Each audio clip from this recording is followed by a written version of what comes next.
solidong gentrifyness, LK and J-Lord. Hindi ko kayang kalimutan ka, pero sa pinapakita mo sa akin, parang gusto mo na. Kaya ngayon, ako'y magpaparaya na. Tanggap ko na, hindi ka para sa akin. Kahit masakit sa akin, kalimutan ka. Basta ang totoo, ay mahal pa rin kita.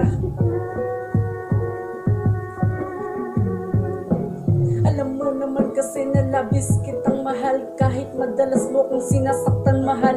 Pero di ko na makaya nung makita ko ang dalawa na magkausap sa skinita na ito. Pinipikit ko na lamang ang aking mga mata, dahil layo ko makita kapag kayo ay magkasama. Alam mo sa sarili mo kung gaano kasakit. Basta ang totoo, mahal kita kahit napakasakit. Tinitiis ni LK ang lahat ng mga to. Mahal na mahal kita kahit pinagpalit mo na ako. Wala na akong magagawa dahil ayaw mo na. Mahal pa rin kita kahit meron ka ng iba. Alam ko naman na masaya ka na sa kanya. Hindi na ako mangingihalam at mananahimik na uling awitin. Uling mensahe ko sa'yo mahal. Diyan mo mararanasan pananakit mo sa aking mahal.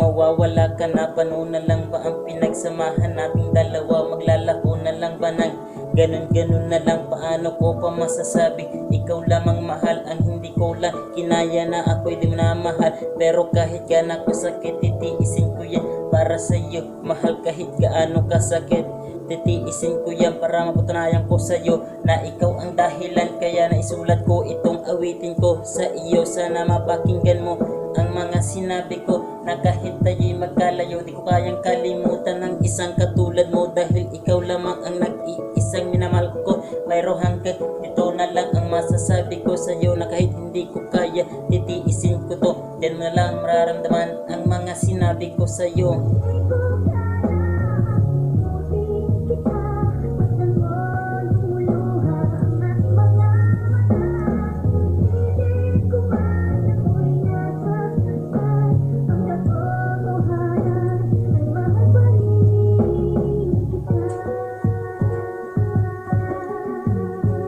Napakasakit isipin na hanggang dito na lang tumagal ang relasyon, na ganun na lang. Hindi naman ako tanga para ipagpalit kita. Ikaw ang bumitaw, nagkaroon ka ng iba, pero sa akin nagbalita. Dis oras na gabi, nasa kalsada ka pa. Bakit dati nung tayo pa, bakit hindi mo magawa?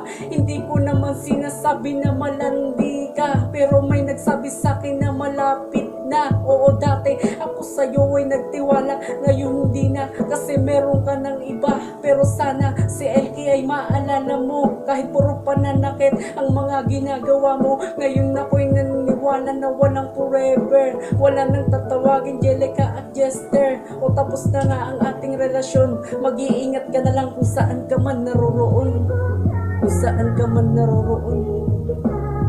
Thanks for watching. LK and J-Lord, solidong gentrifyness. Support na lang po sa mga song namin na ilalabas.